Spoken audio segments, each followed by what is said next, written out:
Bismillahirrahmanirrahim. Assalamualaikum warahmatullahi wabarakatuh. Apa kabar teman-teman semua? Semoga teman-teman semua dalam keadaan sehat walafiat. Kembali lagi bersama saya. Di video kali ini kita akan membahas materi tentang nilai-nilai Pancasila dalam kerangka praktik penyelenggaraan pemerintahan negara. Setelah sebelumnya kita telah membahas mengenai tentang perasaan moral yang berkaitan dengan moral bangsa Indonesia, yaitu moral Pancasila. Oke, langsung saja kita menuju ke materi pembahasan. Nah, bisa kita lihat di layar gambar telah saya buatkan mind mapping ya, terkait dengan kita lihat kekuasaan. Nanti kita akan membahas mengenai kekuasaan negara, macam-macamnya menurut John Locke dan Montesquieu.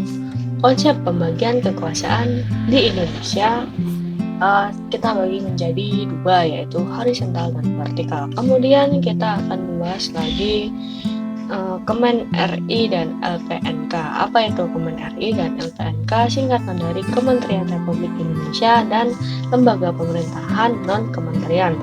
Kita akan membahas mengenai fungsi dan kedudukan sekilas saja ya.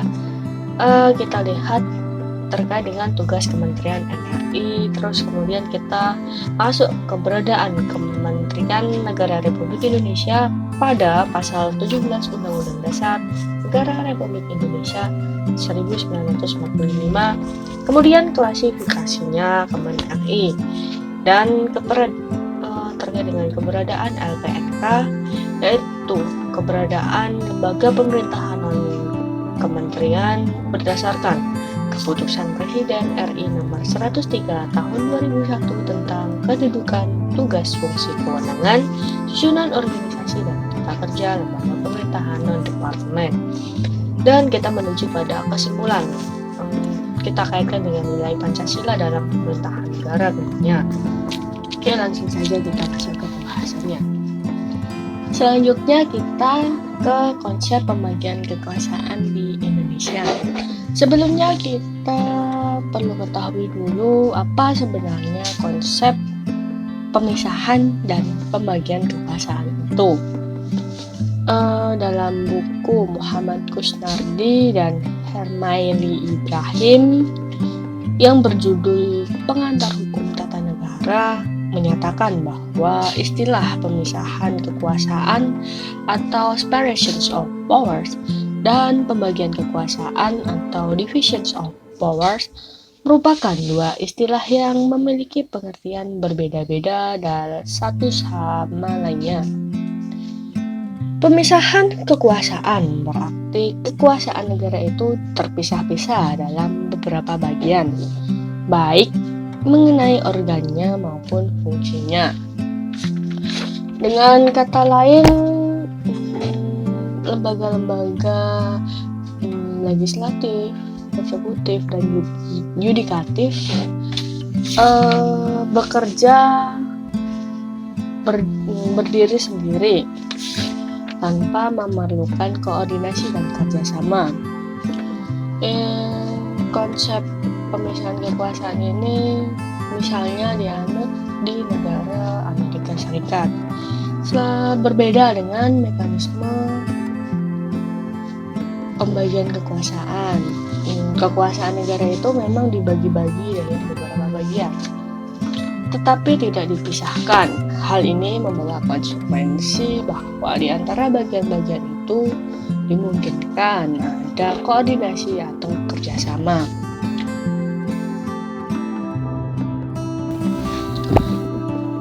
Pengertian kekuasaan negara sendiri itu merupakan kewenangan negara untuk mengatur seluruh rakyatnya untuk mencapai keadilan dan kemakmuran, serta keteraturan. Nah, macam-macam kekuasaan negara ini saya ambil menurut John Locke, dikutip dari Tim Rianto dalam bukunya yang berjudul Negara Kesatuan, Konsep Azas dan Aplikasinya. Kekuasaan negara itu dapat dibagi menjadi 3 macam kekuasaan, yaitu kekuasaan legislatif, eksekutif, dan kekuasaan federatif. Apa sih kekuasaan legislatif itu? Yaitu kekuasaan untuk membuat atau membentuk undang-undang. Kekuasaan eksekutif sendiri yaitu kekuasaan untuk melaksanakan undang-undang, termasuk kekuasaan untuk mengadili setiap pelanggaran terhadap undang-undang. Kekuasaan federatif yaitu kekuasaan untuk melaksanakan hubungan luar negeri. Nah, selain John Locke, ada tokoh lain nih yang berpendapat tentang kekuasaan negara yaitu Montesquieu. Pendapat Montesquieu ini sebagai penyempurnaan dari pendapat ahli sebelumnya yaitu pendapat John Locke. Dikutip dari Asmin Rianto dalam bukunya yang berjudul Negara Kesatuan Konsep Asas dan Aplikasinya, kekuasaan menurut Montesquieu terbagi menjadi kekuasaan legislatif, yaitu kekuasaan untuk membuat atau membentuk undang-undang. Yang kedua yaitu kekuasaan eksekutif, yaitu kekuasaan untuk melaksanakan undang-undang, dan yang terakhir yaitu kekuasaan yudikatif, yaitu kekuasaan untuk mempertahankan undang-undang, termasuk kekuasaan untuk mengadili setiap pelanggaran terhadap undang-undang. Penerapan pembagian kekuasaan di Indonesia terdiri atas dua bagian, yaitu pembagian kekuasaan secara horizontal dan pembagian kekuasaan secara vertikal. Berdasarkan Undang-Undang Dasar Negara Republik Indonesia tahun 1945, secara horizontal pembagian kekuasaan negara dilakukan pada tingkatan pemerintahan pusat dan pemerintahan daerah. Pembagian kekuasaan pada tingkatan pemerintahan pusat berlangsung antara lembaga-lembaga negara yang sederajat. Pada pembagian kekuasaan di tingkat pemerintahan pusat mengalami pergeseran setelah terjadinya perubahan Undang-Undang Dasar Negara Republik Indonesia tahun 1945.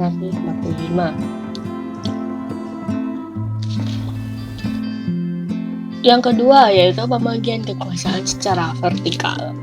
Pembagian ini merupakan pembagian kekuasaan menurut tingkatnya. Setelah sebelumnya, jika pembagian kekuasaan secara horizontal itu sederajat antar lembaga negara, secara pembagian kekuasaan secara vertikal ini yaitu pembagian kekuasaan antara beberapa tingkatan pemerintahan. Pada pasal 18 ayat 1 Undang-Undang Dasar NRI 1945 menyatakan bahwa Negara Kesatuan Republik Indonesia dibagi atas daerah-daerah provinsi, dan daerah provinsi itu dibagi atas kabupaten dan kota. Yang tiap-tiap provinsi, kabupaten, dan kota itu mempunyai pemerintahan daerah yang diatur dengan undang-undang. Pembagian kekuasaan secara vertikal ini muncul sebagai konsekuensi dari diterapkannya asas desentralisasi di Negara Kesatuan Republik Indonesia.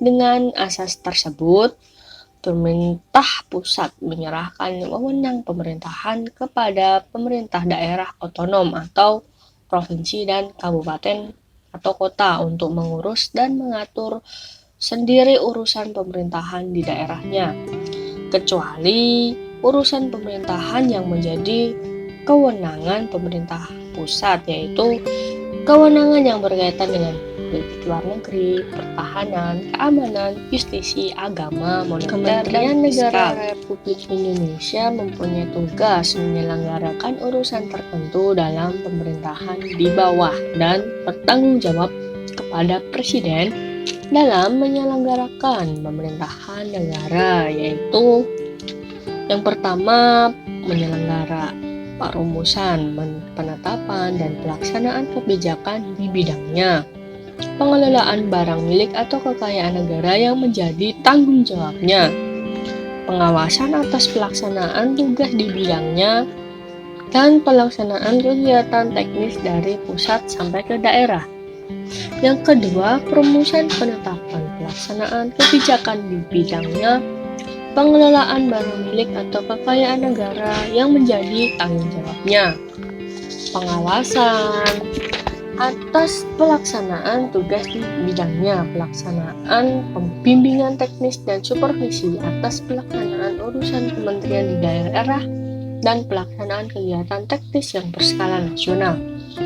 Perumusan yang ketiga, perumusan dan penetapan kebijakan di bidangnya, koordinasi dan sinkronisasi pelaksanaan kebijakan di bidangnya, pengelolaan barang milik atau kekayaan negara yang menjadi tanggung jawabnya dan pengawasan atas pelaksanaan tugas di bidangnya.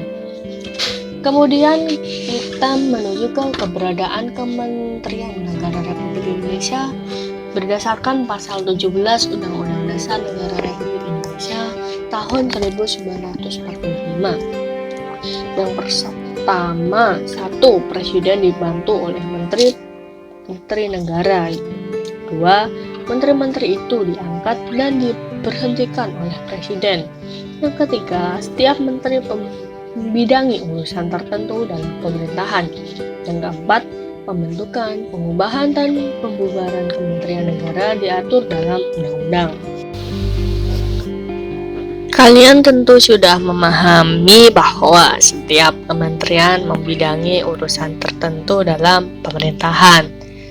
Berdasarkan Peraturan Presiden Republik Indonesia Nomor 47 Tahun 2009 tentang pembentukan dan organisasi Kementerian Negara, Kementerian Negara Republik Indonesia dapat diklasifikasikan berdasarkan urusan pemerintahan yang ditanganinya, yaitu kementerian yang menangani urusan pemerintahan yang nomenklatur atau nama kementeriannya secara tegas disebutkan dalam Undang-Undang Dasar Negara Republik Indonesia tahun 1945. Terdiri atas Kementerian Dalam Negeri, Kementerian Luar Negeri, Kementerian Pertahanan. Yang kemudian klasifikasi kementerian yang menangani urusan pemerintahan yang ruang lingkupnya disebutkan dalam Undang-Undang Dasar Negara Republik Indonesia tahun 1945 terdiri atas Kementerian Hukum dan Hak Asasi Manusia. Kedua, Kementerian Keuangan. Yang ketiga, Kementerian Energi dan Sumber Daya Mineral. Selanjutnya, Kementerian Perindustrian, Kementerian Perdagangan, Kementerian Pertanian, Kementerian Kehutanan, Kementerian Perhubungan, Kementerian Kelautan dan Perikanan, Kementerian Tenaga Kerja dan Transmigrasi, Kementerian Pekerjaan Umum, Kementerian Kesehatan, Kementerian Pendidikan dan Kebudayaan, Kementerian Sosial, Kementerian Agama, Kementerian Pariwisata dan Ekonomi Kreatif, Kementerian Komunikasi dan Informatika. Selanjutnya, klasifikasi kementerian yang menangani urusan pemerintahan dalam rangka penajaman koordinasi dan sinkronisasi program pemerintah terdiri atas Kementerian Sekretariat Negara, Kementerian Riset dan Teknologi, Kementerian Koperasi dan Usaha Kecil dan Menengah, Kementerian Lingkungan Hidup, Kementerian Pemberdayaan Perempuan dan Perlindungan Anak, Kementerian Pendayagunaan Aparatur Negara dan Reformasi Birokrasi, Kementerian Pembangunan Daerah Tertinggal, Kementerian Perencanaan Pembangunan Nasional, Kementerian Badan Usaha Milik Negara, Kementerian Perumahan Rakyat, dan Kementerian Pemuda dan Olahraga. Selain kementerian yang menangani urusan pemerintahan itu, ada juga kementerian koordinator yang bertugas melakukan sinkronisasi dan koordinasi urusan kementerian-kementerian yang berada di dalam lingkup tugasnya. Kementerian Koordinator terdiri atas Kementerian Koordinator Bidang Politik, Hukum, dan Keamanan, Kementerian Koordinator Bidang Perekonomian, dan Kementerian Koordinator Bidang Kesejahteraan Rakyat. Mengetahui tugas dan kedudukan Kementerian Republik Indonesia ini sangat penting ya. Tetapi ini tidak saja kita harus menghafal ya, tetapi kita bisa mengetahui apa-apa kedudukan dan tugas Kementerian Republik Indonesia sebagai rakyat. Seharusnya misal kita ingin menyampaikan aspirasi tidak langsung melalui ke presiden atau kepala negara kita, cukup melalui wakil-wakilnya, misal dari DPR, atau menyampaikan aspirasi kepada menteri dengan tentu bukti konkret dan tujuan yang jelas, sehingga aspirasi dapat ditampung dan dapat dilaksanakan oleh Kementerian Negara Indonesia. Keberadaan LPNK atau Lembaga Pemerintahan Non-Kementerian diatur oleh Peraturan Presiden Republik Indonesia, yaitu Keputusan Presiden Republik Indonesia Nomor 103 Tahun 2001 tentang kedudukan, tugas, fungsi, kewenangan, susunan organisasi, dan tata kerja lembaga pemerintah dan departemen. Ada daftar lembaga pemerintah non-kementerian yang ada di Indonesia. Saya akan menyebutkan beberapa di antaranya. Yang pertama, Arsip Nasional Republik Indonesia atau ANRI, di bawah koordinasi Menteri Pendayagunaan Aparatur Negara dan Reformasi Birokrasi. Yang kedua, Badan Informasi Geospasial atau disingkat BIG. Yang ketiga, Badan Intelijen Negara atau BIN. Yang keempat, Badan Kepegawaian Negara atau BKN, di bawah koordinasi Menteri Pendayagunaan Aparatur Negara dan Reformasi Birokrasi. Dan lain sebagainya, teman-teman bisa melihat di Peraturan Presiden atau Keputusan Presiden Republik Indonesia Nomor 103 Tahun 2001. Ya, kemudian kita akan menuju ke kesimpulan dari materi yang telah kita bahas terkait dengan nilai Pancasila dalam pemerintahan negara.